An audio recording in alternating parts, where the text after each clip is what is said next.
What's up mga lodi? Ayan, mayroon naman tayong bagong video sa El Cormix vlog natin. Ito mga lodi, ito yung yung hinugas ng bigas. Magtanim ako ng kangkong.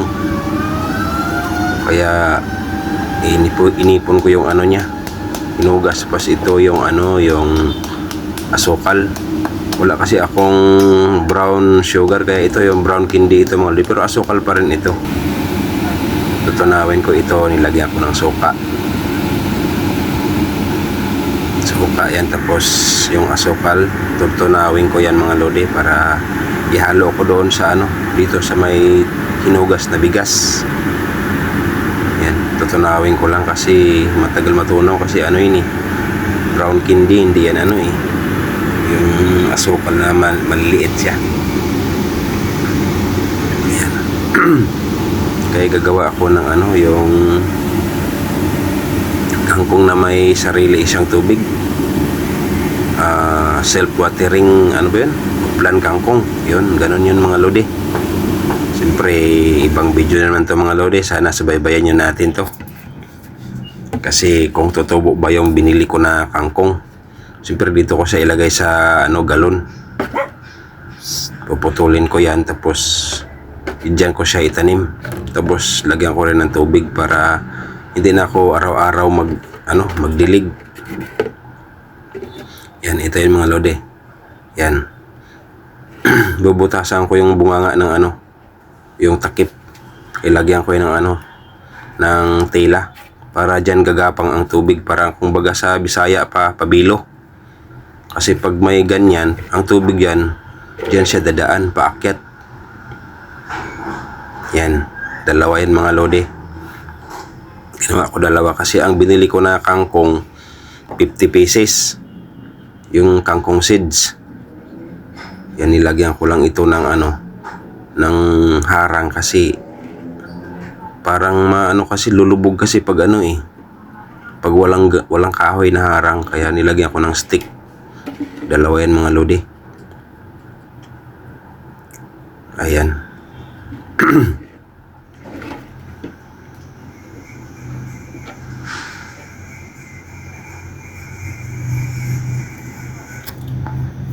Ayan yung mga lodi. Kasi pag yan, itusok ko lang yan dyan. Parang pinaka niya, stopper. Kasi pag walang ganyan, parang lulubog sa mga lodi pag idiin ko siya Mabuting may ganyan para hindi siya lulubog. Yan. Dalawa yan. Parehas.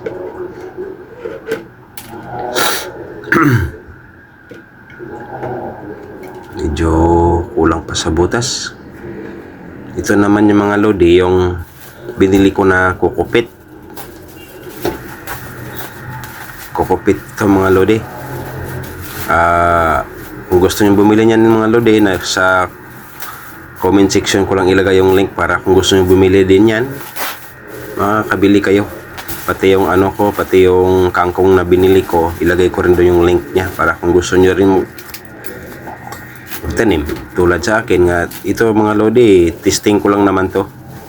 Gusto ko lang kung tutubuan ba ako ng kangkong. Siyempre pag tumubo, may gulay na ako. Masarap kasi yung kangkong mga lodi. Yan ang kukupit. Tapos haluan ko siya ng ito yung cow manure. Ihalo ko para mas mataba siguro to pag ito yung mahalo. Yan. Ganun din yung mga lodi, ilagay ko lang sa sa comment section yung link ng product na to, para yan, ihalo ko yan sila. Dalawa lang yung mga lodi, dalawang klase lang, kasi hindi naman ako eksperto dito, basta ginaya-gaya ko lang din sa mga nakikita ko sa na napanood ko.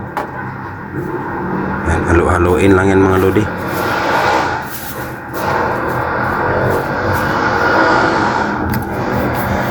Maingay dito sa akin mga lodi. Tabi kami ng kalsada. May dumadaan pa na ambulansya.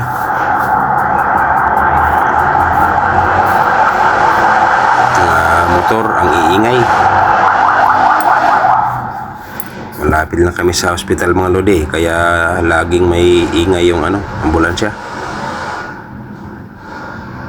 Yan. Medyo siksikin na natin konti para maganda yung kapit ng ugat kung sakasakali man tutubo siya.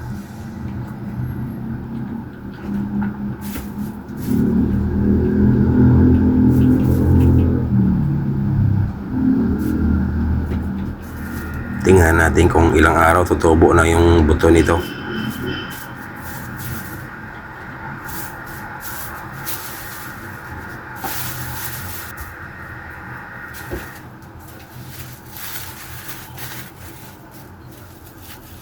Ito na mga lodi, itanim ko na yung ilagay ko na yung uplan, ang tawag dito, uplan Chinese kangkong.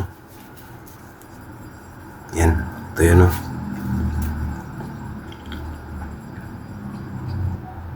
Tapos may pa mga lodi, may pre pa na pichay Kangkong lang binili ko, may pre pa na pichay. Kaya itanim ko rin yan mga lodi, abangan nyo rin sa sunod ko na video. Itanim ko yung pichay na yan, kung tutubo rin. Yan, uplan kangkong yan mga lodi. Tapos self-watering lang siya para may tubig siya lagi sa baba. Sisip-sip lang yun dahil mayroon tayong pabilo. Yan sa sisip-sip ng tubig. Yan pre, pichay. Yan, 50 pieces siya nga pa lang mga lodi yung binili ko na kangkong seeds. 50 pieces yan ngayon, hatiin ko na lang, hindi ko na bibilangin. Hatiin ko lang yan.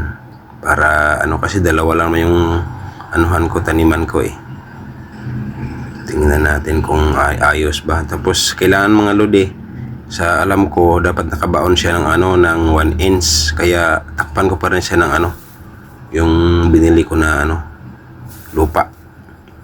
Yan. Mga 1 inch daw yan ang dapat nakabaon. Dadagan ko pa yan mga lodi kasi kunti lang yung pangtabon ko. Meron pa naman ako marami natira na mga lupa. Yan.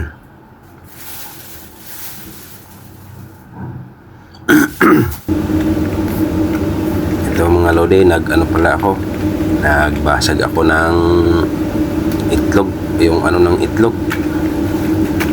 Yan, dudurugin ko yan mga lodi, tapos ilagay ko yan doon sa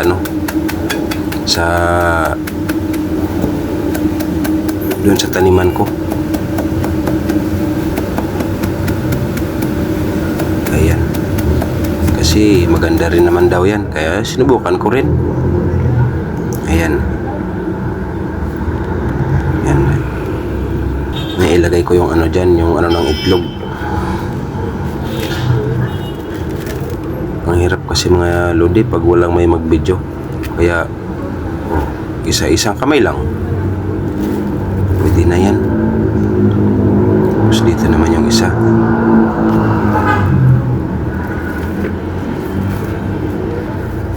Hindi tumatama yung video ko mga lodi dahil siyempre ako lang yung nagbibideo.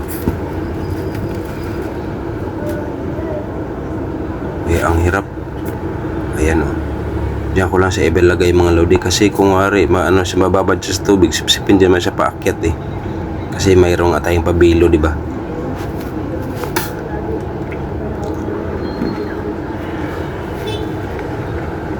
Yan, ito yung lodi yung binabad ko na bali 48 hours yan mga lodi na binabad ko yung yung hugas bigas at saka nilagay ko ng suka at saka asukal.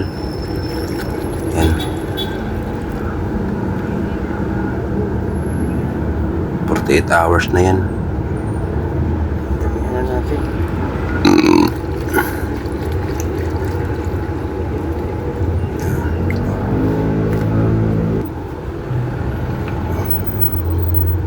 Ayan na mga lodi.